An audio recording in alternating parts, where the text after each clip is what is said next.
So we're ready to go to a French place. I'm not gonna bring the camera, but I will tell you later how it was. Well, it's not easy doing this while you holding a mirror. Actually, I was turning around the room because it's not easy to move this. It's broken. You remember, this is the broken mirror, and when I lifted it up, I find a spider, a quite big spider. But now I moved it. It's on the desk, trapped in something. Later on we're gonna bring it to the garden. We're not killing spiders here. So let's go back to the story. We went to the city, to Oxford Circus, because there's a French restaurant there called Escargot. Probably you would pronounce it in a slightly different way. Escargot. Escargot. Do they pronounce the T at the end? I'm not sure. Anyway, it means snail, which I tried a few years ago at Christmas, and I found it alright. Yeah, it was quite alright. And it used to be a lot of French people here in Paris, no, here in London, but nowadays not so much. But before, there were lots of French people here, and I asked them which is the best place to eat if you want French cuisine, if you wanna try French kitchen. And all of them, but really 10 out of 10 people told me Escargot. Go to Escargot because this is the best in London. So today we went to try Escargot. You can't miss it because the name of the place, Escargot, is written in a very big letters, neon lights, in the colors of the French flag. So seriously, you can't miss it. You don't need Google Maps or anything like that because it's very easy to find. It was dark already when we got there, and outside they have the menu. I think it's a really nice touch. Still, it's very old-fashioned, you know, when they have the menu outside. Not many restaurants do that anymore. So I was checking the menus and it was quite funny because I thought the others are behind me, but no, there are strangers there. So it was a very popular place. Many people were interested in the menus outside the door. And they have a set menu, 2 courses or 3 courses of set menu. I think it's something like starters, a smoked salmon, and then you can choose the risotto. Anyway, and that is the menu for like £18, and you have a 3-course menu for £22. But that is the set menu. You can choose things separately, which are very, very interesting.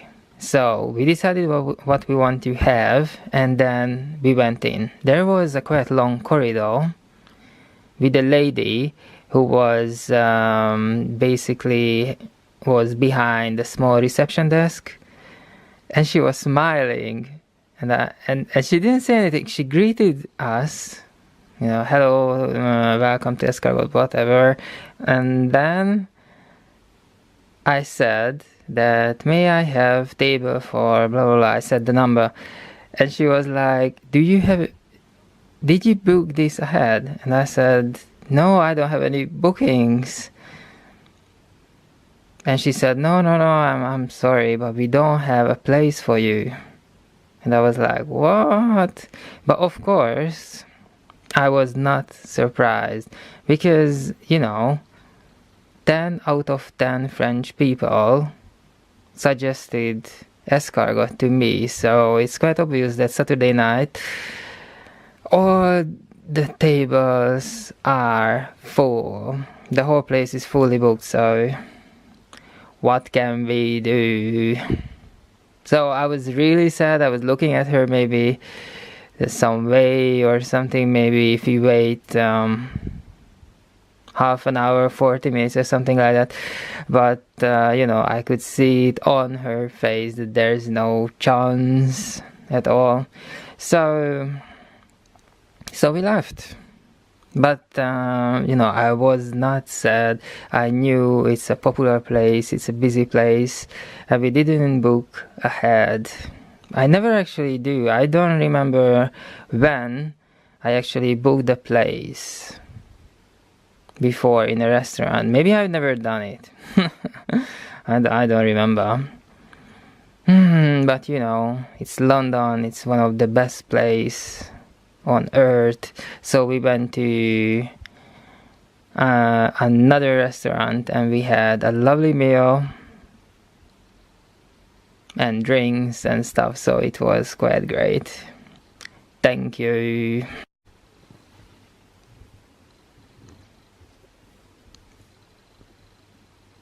This is from my grandma. I remember I gave it to my friend who moved the house and had no covers at all. I gave it to him for 1 weekend because he said that he gonna get something from IKEA. But in the end, it took me about 4 or 5 months to get it back because he really liked this one. I said, no, I can't give it to you because it's from my grandma.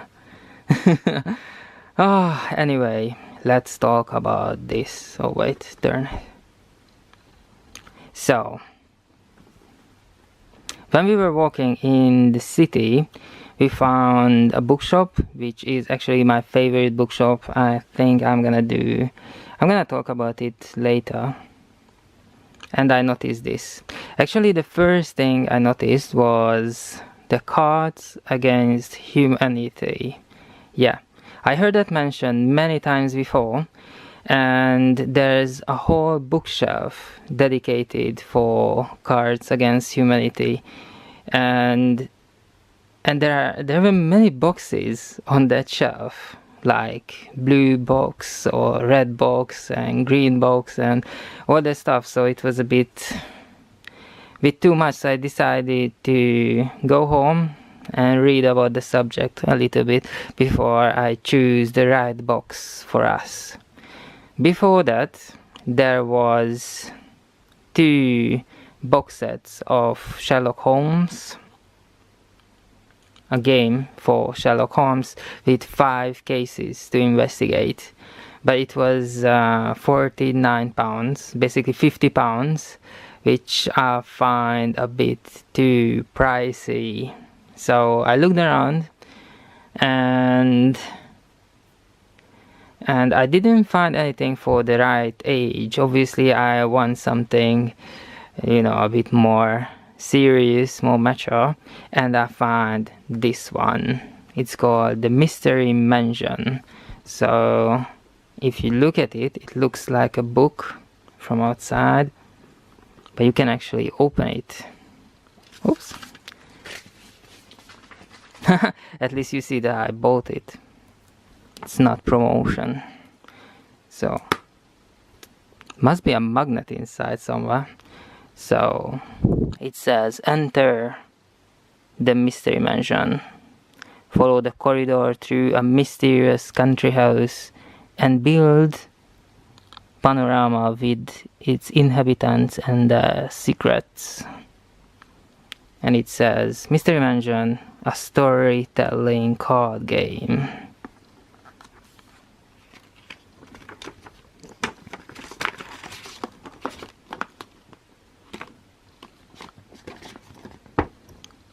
We have here a butler and a classic line, what the butler saw. And it continues, he should be a loyal member of the household, but his face belies a bitter grudge. And then you have the cards, guide to the games, booklet, and the cards. I shall tell you how it was tomorrow. But look at these drawings, just perfect.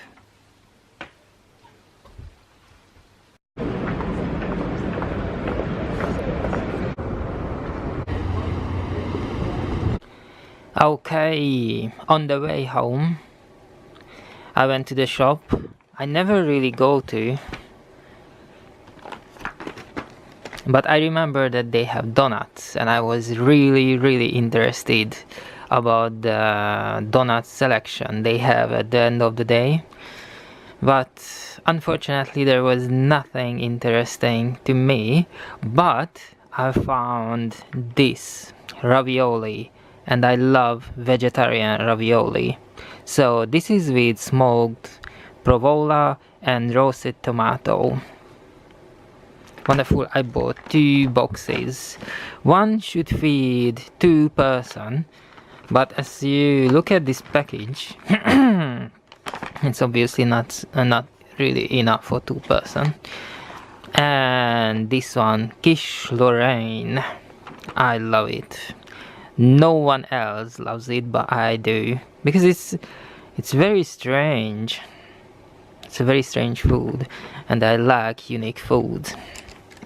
Before, like a few years ago, next to my house, we could buy chocolate truffle. When I moved to this area, we could buy this. It was, I think, about the same size, like a big bucket of sweet chocolate and cream and stuff. So 2-3 people with spoons could eat that, and it was just wonderful, and it was very cheap as well. But now they don't do that anymore. So I was really happy that I found this. It's not the same price, but you know, just for nostalgic reason, for sentimental reasons. And I bought these 2 things, and tomorrow I will buy carrots for this one, for the hummus.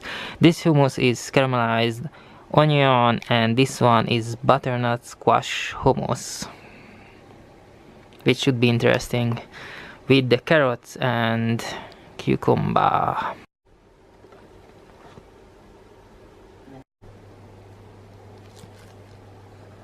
Oh, my favorite picture from the whole pack. You know that I was a butler before. I'm not joking.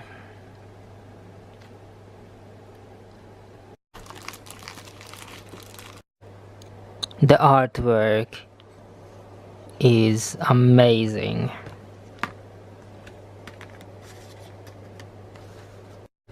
Fire your imagination with these fun storytelling cards, reviving the 19th century craze for dioramas or many pictures. 20 exclusively illustrated cards can be placed in any order to create a seamless scene stretching up to 5.5 feet long. Almost infinite combination of cards provide endless storyscaping opportunities. Follow the corridor through a mysterious country house as you build a perpetual panorama inhabited by sinister suits of armor, butlers with a grudge, and vengeful lovers. With 5 games to play and millions of stories to tell, each turn of the card is a new adventure. I love it. Look at that. I'm not sure actually if you can see it, but every single card is really thick.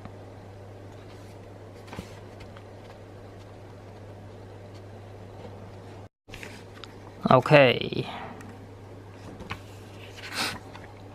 So it's basically, so these 2 leaflets are the same. Oh, I see, I found it. Game rules. Sinister story play. replay. Shuffle the cards, then place them face down in a row next to each other. Each player takes it in turn to turn over a card, continuing the story thread of the previous player using the elements in their card. The last person to turn a card must attempt to wrap up the story satisfactorily.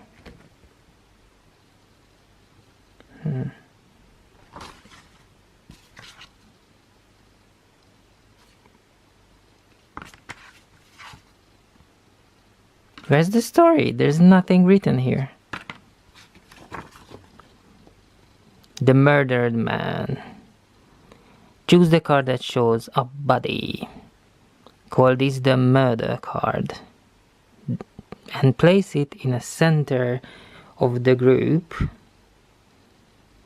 Player 1 is dealt 3 cards, or however many cards makes sense depending on the number of players.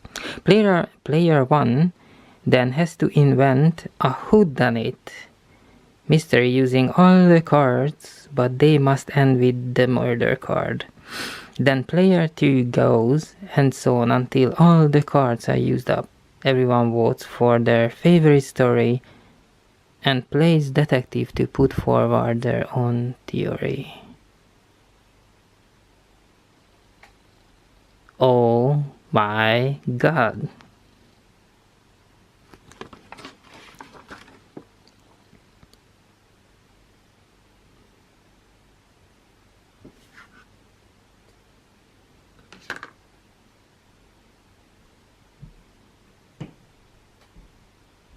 This is for intelligent people.